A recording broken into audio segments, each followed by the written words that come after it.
À 48 ans, Claude Makelele surprend tout le monde avec une confession que personne n'attendait. Lui, le joueur discret, l'homme dont le travail passait souvent dans l'ombre, choisit enfin de dire tout haut ce qu'il a longtemps gardé pour lui-même. 5 noms, 5 histoires qu'il n'a jamais oubliées. 5 joueurs qui, selon lui, ont laissé les blessures les plus profondes de sa carrière. Pourquoi maintenant? Pourquoi révéler ces vérités après tant de saisons, de clubs, de titres, de silence? Certains proches racontent que Makelele veut tourner la page, d'autres affirment qu'il souhaite simplement rétablir l'ordre des choses. Une chose est sûre, ces révélations ne laisseront personne indifférent. Alors, qui sont ces hommes qui ont marqué sa mémoire au fer rouge? Commençons par le numéro 5. Numéro 5, David Beckham, l'éclat d'une star qui a tout balayé sur son passage. Lorsque Beckham débarque à Madrid en 2003, le Real change de dimension. Les flashs explosent, les sponsors se bousculent, les caméras envahissent Valdebebas. Makelele, lui, observe tout cela en silence. Jusqu'ici, il était l'équilibre de l'équipe, le joueur que les coachs considéraient indispensable, même si le club ne le disait jamais tout haut. Avec Beckham, il comprend brutalement que la logique du Real n'est plus la même. Le football passe après le marketing. Ce choc est d'autant plus fort que Beckham, sans jamais manquer de respect, attire malgré lui toute l'attention. Chaque geste, chaque passe, chaque sourire est disséqué par la presse. Claude, habitué aux ombres, sent que son importance se dissout peu à peu. Les dirigeants félicitent Beckham devant tout le monde. Parlent stratégie, image mondiale, expansion du club. Makelele n'est même plus mentionné. La scène qui restera gravée dans sa mémoire se déroule lors d'un entraînement tactique.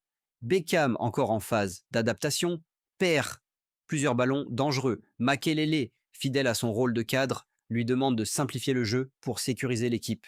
Beckham, d'un ton calme mais froid, lui répond qu'il n'est pas ici pour jouer petit. Cette phrase frappe Claude comme un coup invisible, parce qu'elle résume tout.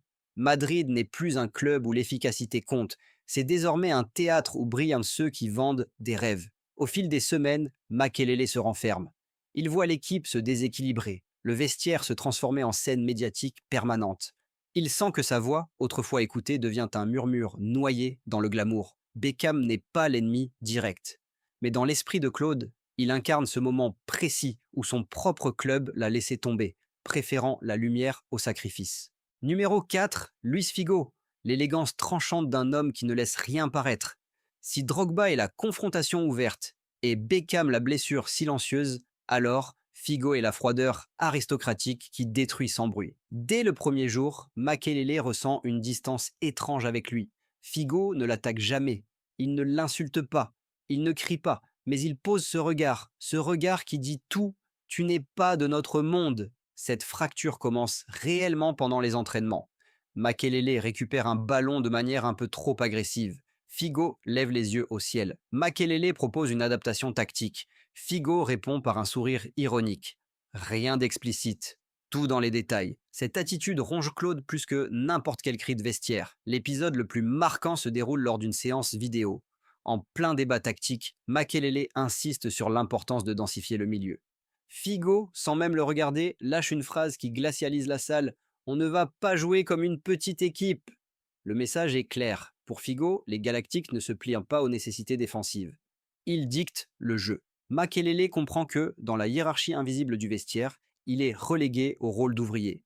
Indispensable, mais jamais respecté. Cette indifférence élégante est, pour Claude, l'une des blessures les plus profondes, car elle lui rappelle que, même dans une équipe brillante, certains joueurs brillent tellement fort qu'ils en éclipsent la valeur des autres. Figo n'a jamais levé la voix. Mais parfois, le mépris le plus douloureux est justement celui qui ne dit pas son nom. Numéro 3, Didier Drogba. L'affrontement de deux volcans dans le vestiaire de Chelsea Makelele et Drogba avait tout pour devenir un tandem mythique. Deux hommes forts, charismatiques, prêts à se battre pour l'équipe. Mais leur relation se transforme en champ de bataille dès les premiers mois. Les tensions commencent par des frictions mineures. Un regard, une remarque, une incompréhension tactique. Les personnalités sont trop puissantes, trop affirmées, pour cohabiter sans heurts. Le moment clé survient lors d'un entraînement particulièrement intense. José Mourinho exige un pressing total. Makelele, fidèle à son exigence, reproche à Drogba un manque d'effort dans la première ligne. Drogba se retourne furieux et lui lance que ce n'est pas lui qui court 90 minutes dos au but face à 3 défenseurs. Le ton monte, les joueurs autour se figent. Carvalho doit intervenir pour éviter que les deux hommes n'en viennent aux mains. À partir de cet instant, la relation devient une guerre froide. Pas d'insultes, pas de scène publique, mais une tension palpable à chaque regard. Deux généraux dans la même armée, chacun convaincu que son rôle est vital. Mourinho tente d'apaiser les choses, mais le fossé est trop profond. Pour Makelele, Drogba incarne ce coéquipier imprévisible, dominé par l'orgueil, capable de faire exploser un vestiaire en un instant. Une force de la nature, mais une force difficile à canaliser. Cette rivalité silencieuse traverse toute leur aventure commune, laissant une trace que Claude n'effacera jamais vraiment. Numéro 2, Jérôme Roten, la rupture publique que Makelele n'a jamais digérée. Arrivé au PSG en homme d'expérience, Makelele espérait jouer un rôle de guide, de stabilisateur pour un club en reconstruction. Roten, lui, revendique une influence déjà installée. Dès le départ, leurs énergies s'entrechoquent. Roten perçoit chez Makelele une autorité trop grande, presque suffocante. Claude voit en Roten un joueur talentueux mais impulsif, trop prompt à mettre l'individualité devant le collectif. La scène qui détruit définitivement leur relation survient lors d'une réunion vidéo. Makelele critique l'intensité défensive de l'équipe. Roten se lève, excédé, et balance que le PSG n'a pas besoin de sermons à la madrilène. La pièce reste silencieuse. Tout le monde comprend que la ligne rouge vient d'être franchie. Roten a attaqué un leader devant tout le vestiaire. Mais le pire arrive plus tard, lorsque Roten, interrogé par la presse, parle d'un vestiaire dominé par certains joueurs qui veulent tout contrôler. Makelele se sent trahi. Pour lui, une règle sacrée vient d'être brisée. On ne sort jamais les problèmes internes dehors. Cette exposition publique, cette humiliation déguisée, il ne la pardonnera jamais. Roten incarne pour Claude la blessure de la trahison frontale, celle qui éclate devant le monde entier, sans retour possible. Numéro 1, Zinedine Zidane. La déception la plus intime. Zidane est l'un des rares joueurs que Makelele a véritablement admiré. Sur le terrain, tout semblait fluide entre eux. Zizou, le génie créatif. Claude, le soldat silencieux qui lui offrait la liberté. Pendant longtemps, Makelele crut que Zidane comprenait sa valeur mieux que quiconque. Mais en 2003, lors de son conflit avec la direction madrilène pour une augmentation salariale, Claude attend un signe. Il ne demande pas une guerre, juste un mot de soutien. Zidane ne dira rien. Pas un geste, pas un commentaire.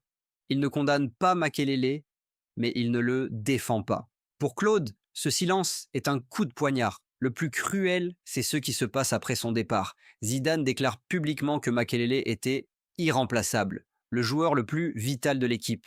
Ces mots auraient dû tout changer s'ils avaient été prononcés plus tôt. Ils arrivent trop tard, comme une vérité lâchée quand tout est déjà perdu. Pour Makelele, Zidane représente la déception la plus profonde, celle d'un homme qu'il respectait et dont le silence a pesé plus lourd que toutes les attaques reçues dans sa carrière. En revisitant ces épisodes, Makelele ne cherche plus à accuser ni à raviver les conflits du passé. Ce qu'il révèle aujourd'hui, ce sont les cicatrices invisibles derrière une carrière exemplaire. Les mots non dits, les tensions étouffées, les gestes manqués, tout ce que le football ne montre jamais aux caméras. À 48 ans, il regarde enfin ces moments avec le recul d'un homme apaisé. Il sait désormais que chaque trahison, chaque rivalité, chaque silence l'a construit autant que ses victoires. Et si ces révélations surprennent, elles rappellent une vérité essentielle. Même les plus grands champions portent des ombres que personne ne soupçonne. Parce qu'au-delà des titres et des applaudissements, ce sont souvent les relations brisées qui racontent la véritable histoire d'un joueur.